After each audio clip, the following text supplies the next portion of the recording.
Hello everybody, my name's Gareth Evans, this is Mr. Henry Cooper, and we got to play Metro Exodus last week, and we're about to tell you about it. Metro Exodus, for those of you who aren't familiar, is developed by 4A Games. It's the third in the series of the Metro games, and it is published by Deep Silver and is due to be released on the 15th of February this year, which is just a few weeks away now. The objective of this video is to let you know kind of what to expect from the game. We haven't had our hands on the full game as yet, but there are a lot of questions that people are asking. How does the open world factor into this series, because it's so traditionally been a more linear type of game. Also, people are asking if is it like Fallout? Is it going to be the Fallout replacement that we're looking for? Because Fallout is a series that hasn't had the best of times recently, let's put it that way. So is this the surrogate Fallout that we all need and want? But hopefully we can answer some of those questions for you. And the setup of this game is that Artyom is the same character as the previous couple of games. Previously, we were exploring the depths of the Metro system in Russia, in Moscow.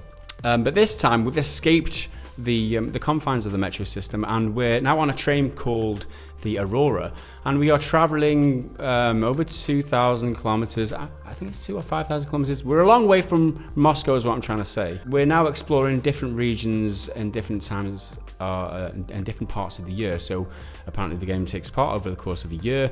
There was 3 levels that we got to play. The first one was the Volga, as it's called, which is the snow level. The train comes to a halt and we get to explore the area. And the first thing that you'll notice from Metro Exodus, as opposed to the other games, is that it is more open worldy now. Yeah, it's not traditional open world as in here's your whole world, you got a whole world map and there's everything you can do is there.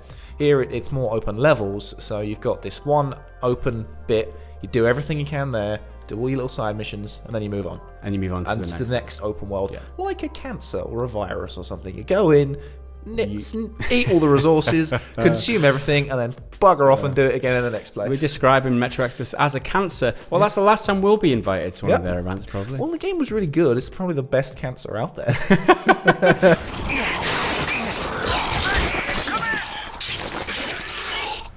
So we are now like a cancer, as opposed to previously we were more linear in the game, the previous couple of games. It's a more linear experience, a more corridor-like, and it would vary between going underneath in the Metro system, fighting humans versus being above ground fighting monsters and stuff like that. Now it's a little bit different because there isn't the Metro system there. So how have they balanced that out? That was one of my questions going in. And it seems like there is still underground areas that you go with. There are still monsters and zombies or whatever you can call them, the kind of irradiated humans, mutant things. There's still underground areas, so you still get your gas mask and you've still got your filters and your time limits and stuff like that, so there is that gameplay still in there. But going back to the Volga, the snow area, it was notable that the human enemies there were some sort of sect or religious group, and they were like a cult, some sort of cult, and they were organized, and the idea was that you had to fix the train and move on to the next. That was your objective. And then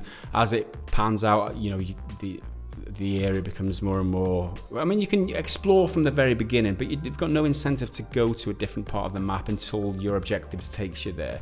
There is no UI, by the way. That's another thing that's like prevalent in the Metro series, is that a lot of it is done atmospherically or naturally. Like you've got your map on the back of your it's like a physical object thing that you like interacts with, your character interacts with. Also your compass on your wrist and things like that. That's kind of like a recognizable feature of the Metro series, is that he's got this like watch with like your rad count and the amount of time you've got left on your oxygen and your gas mask and all that. So keeping UI to a minimum keeps you more immersed in the gameplay, which is great because you're using physical objects to find where you're going and how much air you've got left in your air filter and things like that. So first one was the snow level. We moved on then to the Caspian, which is the footage that we've been sent. Now we did play the game and we did do some recording. However, the footage hasn't been sent to us. They've had a technical problem with it,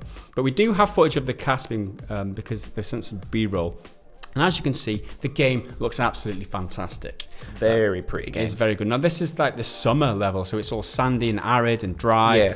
There's still like your mutant type of things. Yeah, I got a very like Mad Max vibe from it, because there's a lot of the human people in that environment. They're like weird savage bandits. They've all got like random bits of shit strapped onto them, and they're like dried out from the sun, and they're all like flaky.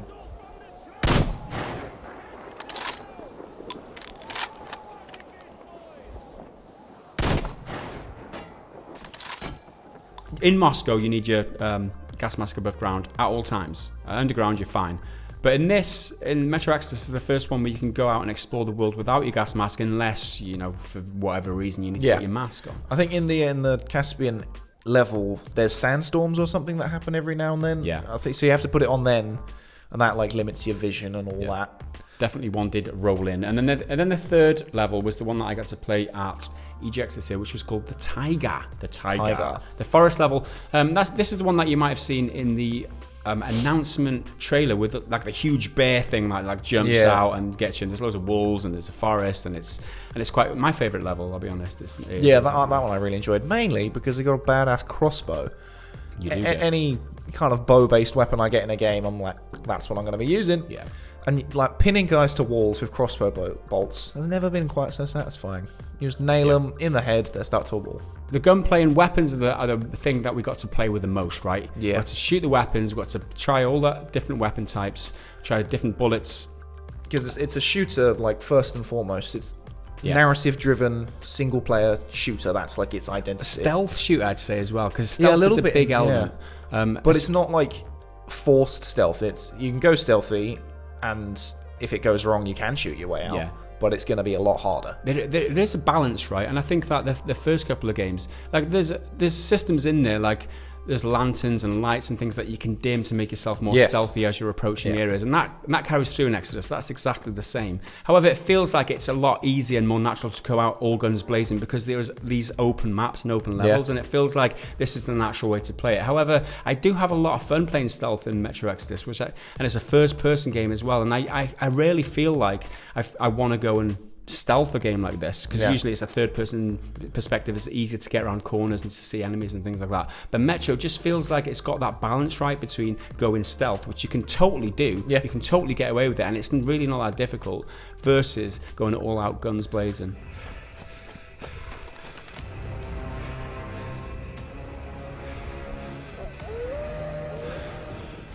We have numerous weapons at our disposal which we can upgrade. There's attachments and things like that. You got red dot, laser sights, sniper scopes, suppressors, different types and sizes and magazines and things like that. And you pick these out off dead enemies, or you can find them. Because in normal games, often when you kill a guy, you can then nick their weapon. In this, you can take the weapon, or you can strip it of its parts down to like just the core. So if it's a pistol, it'll just be the pistol, no suppressor, no sight or anything like that.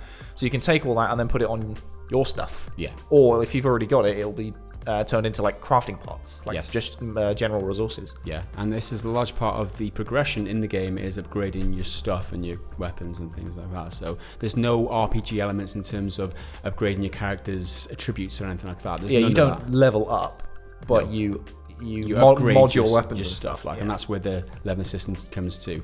Also, there was a different type of compass. I can't remember. It was like there was like a heat-seeking compass, or was it area?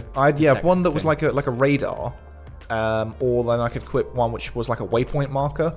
So there's different ways you can almost customize your HUD, but it's not HUD. Because it's like on your character. Exactly, it's in character. That's how the weapons and that work, and the gunplay does feel good. It's not like natural and free running like something like COD might be. The animations do feel a little bit.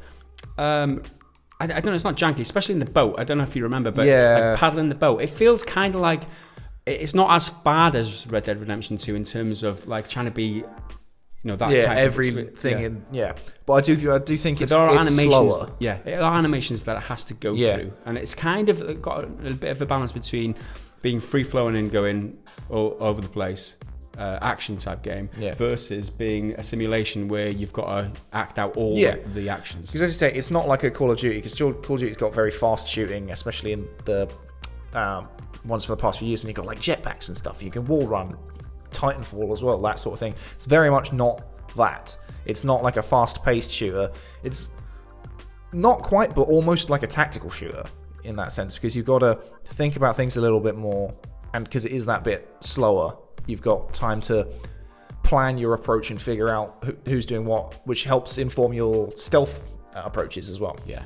There are different types of bullets. There's incendiary bullets, which were great in the Caspian level. I was having a lot of fun with those, blowing up the zombies or whatever. Yeah. And so you've got a lot of choices when it comes to how to kit your Artyom out. And you get 3 weapon slots, so you can have 3 weapons on you at all times. Automatic rifle and a sniper or something. You've got a lot of choice. You can't carry any more than that.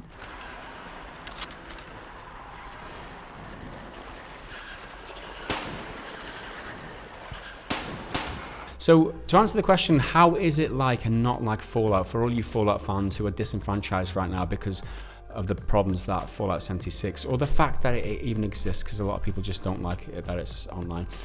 We should point out that this is a game which doesn't have or doesn't feature microtransactions. There's no plans to, from what I know.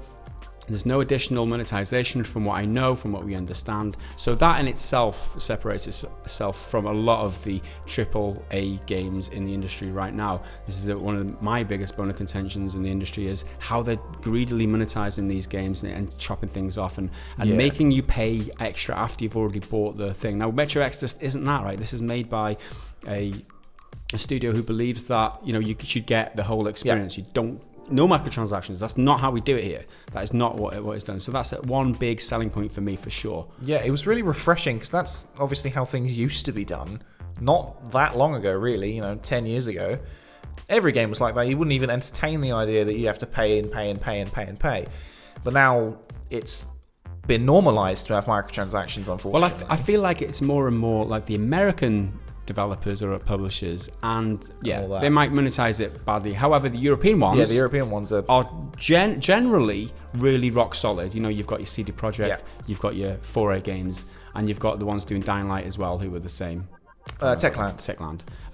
So back to the Fallout thing. Yeah, it's not truly open world like a Fallout game, like you'd expect from a Fallout game. Like we mentioned earlier, you go from one area to another over the course of a year. So like time is quite important. Whereas in Fallout game, time isn't important. Yeah, like the world is the world as it is at the beginning and at the end. Yeah. Whereas in this, because it's seasonal, you go to these different places. But they also said that you'll go back to some places, I think. Okay. Then revisit them in. Different times of the year, so it's going to look slightly different. Things going to have changed a bit. Also, in Fallout, you might be used to collecting all the shit. In this game, you don't collect all the shit. You just collect various crafting materials, essentially. It's a bit like the way that I remember The Last of Us does it. So you see something useful, you can pick that up. Everything else is you just leave it. Yeah, it's just there. Any like cogs or electronics or mechanical bits or whatever that you can find useful for crafting. They're the only things that you can pick up. So that's another way which is different to Fallout. There's no crafting to the extent of Fallout either. You can kind of craft mods, right? Yeah, you acquire the mods and then you stick them on. So you could say that's crafting your weapon, because you can kind of turn a regular pistol into like a suppressed tactical pistol with a sight and red dots and lasers and all of that, or you can have it be close to an SMG, be fully automatic. Yeah. You can craft Molotovs, you can craft bullets, the same kind of ways you can in The Last of Us. So that's my closest point of reference, really. Yeah, is like The Last of Us. That's type of craft. Very like scavengy. Yeah, exactly. You find bits and bobs and smush them together. And you smush them, and out comes a grenade. Exactly, just like real life.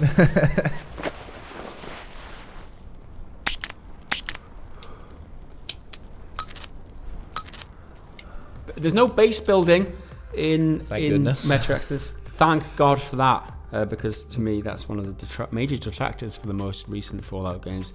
That is just like I'll play Minecraft. I'll play The Sims if I want to build a base. You know what I mean? You got to train for that now. Yeah. Your train is your base, and you're sorted. Exactly.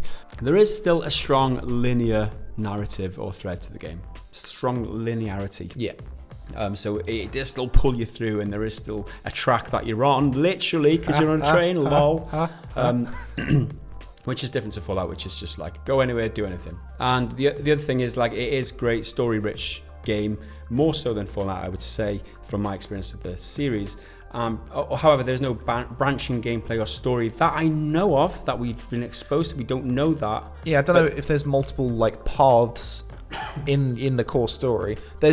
sort of side missions, but it's more like, oh, I heard there might be something over there, and then a little question mark will appear on your map, and that could be a new, like a weapon or some supplies or whatever, or it could be its own little enemy base or something like that. Yeah. But it's not like a whole, event. It's not like a massive deal. Yeah. And you won't get cluttered up with side missions. I mean, if that's what you can call them anyway. Yeah, exactly. It's not like a Ubisoft game where you're completely overwhelmed by side missions all the time. So, see, I don't like Fallout. I've just never got into the world. I like the aesthetics of it. I like the setting. But I've just never got into the world. But this, it's a similar post-apocalyptic, like post-nuclear as well. I really like this. And that's this like version of that kind of genre compared to something like Fallout. And this is the perfect time for a game like Metro Exodus. And we spoke up to one of the developers at the event itself that, with Fallout having such a rough time of it recently, and a lot of people are disenfranchised with that because of the success of Fallout 4. A lot of people, like Fallout 4 was the best Fallout so far in terms of the amount of people that bought it and financial popularity. success.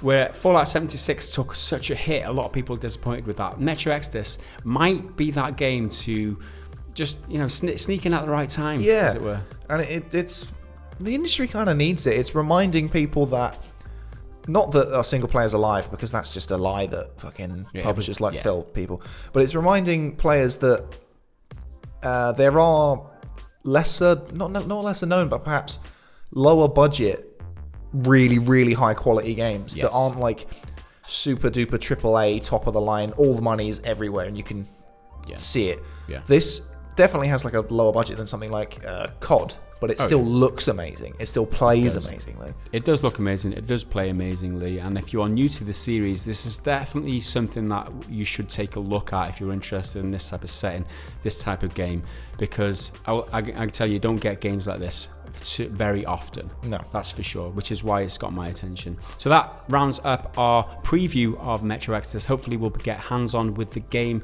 and the full game before release date, and we'll get our review out there for you guys to see and listen to. And if you are interested in catching that coverage, make sure you subscribe to the channel. If you want to support the channel on Patreon and help us bring you this content on a daily basis, head over to patreon.com/prettygoodgaming. That is it from Henry and I, and we will see you again in the next one. Bye for now.